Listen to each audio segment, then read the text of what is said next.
The knock on my door was so loud it rattled the windows. When I opened it, there stood my neighbor, red-faced, chest-puffed, a stack of papers clutched in his fist. He didn't bother with hello.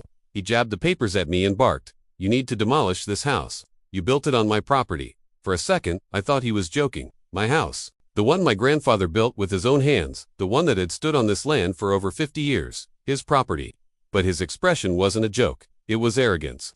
Pure, entitled arrogance. I glanced past him, and that's when it hit me.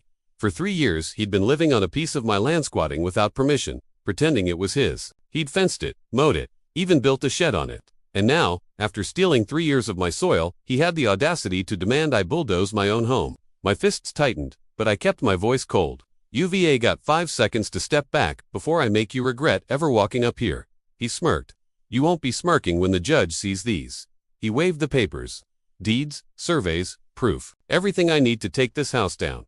Then he leaned in close, his voice dropping to a hiss.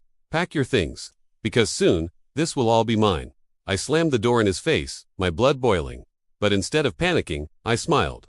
Because what he didn't know was that his so-called proof was nothing but lies. And I had something much bigger evidence, law, and 3 years of his trespassing caught on camera.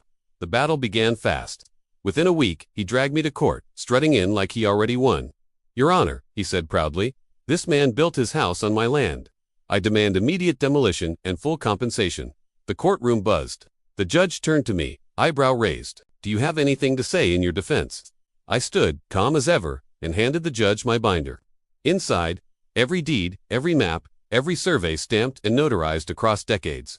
The judge flipped through, nodding. My neighbor leaned forward, sweating.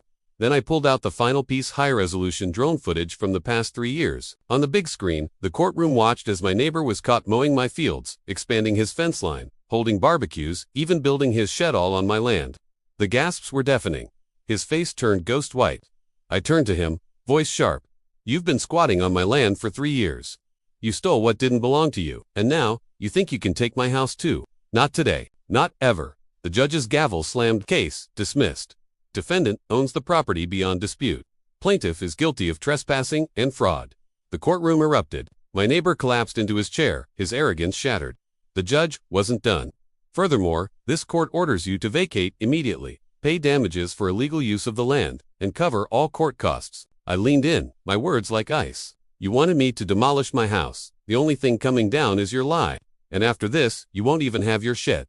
Neighbors who had watched him strut around for years finally spoke up, laughing, shaking their heads. Some clapped, some recorded his downfall, ready to post the man who tried to steal what was never his. By the time the bailiff dragged him out, shouting that he'd appeal, that I'd regret this, his empire of lies was already crumbling. Appeals wouldn't save him. The deeds were ironclad. The footage was damning, and the court's ruling was final. That night, I walked my land with my son, the air crisp, the stars overhead.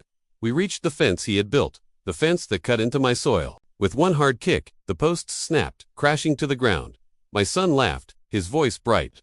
"Dad, it's really ours again." I nodded, looking out at the open fields. "It always was, son." He just forgot whose name was on the land. Because my neighbor thought he was clever. He thought squatting for 3 years gave him power. He thought fake papers and arrogance could erase generations of truth. But in the end, all it did was expose him. And when the dust settled, the only thing left standing was my house solid, proud, unshaken. Proof that some things can't be stolen. Not by lies, not by fraud, not by neighbors with too much greed and not enough sense. Because this land is mine.